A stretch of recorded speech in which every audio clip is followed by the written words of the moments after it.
Anonymous messaging apps such as Kik and Yik Yak are used by teens and sometimes, unfortunately, by predators.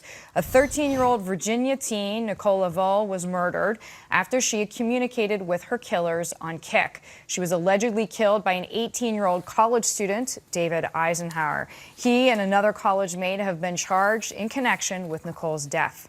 Parents Magazine contributor Erica Katz is with me now. Erica, it is great to see you. This is every parent's worst nightmare. Most people who have kids, myself, they're on Snapchat. They communicate privately. They do, and it's really difficult as a parent because you can't really monitor it unless you're standing right over them.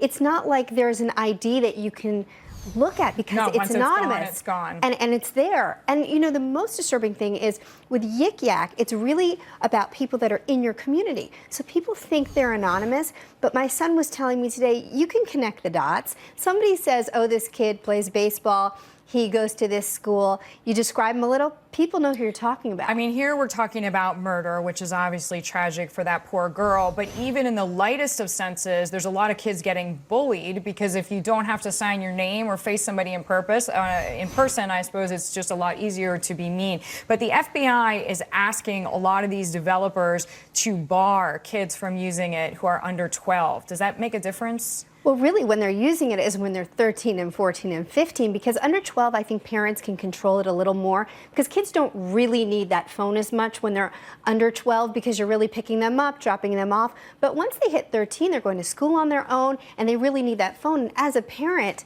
how do you stop it? Yeah. And you can't even keep up with it. Like, even, I said to my son, oh, do you still use Kik? He's like, oh, that was 2 years ago. I was like, what? I just learned how to do that. And now it's something else. It's exactly. something else. It moves quickly. Speaking of moving quickly, there is this video we want to show you. A Florida teen on her way to school, almost kidnapped.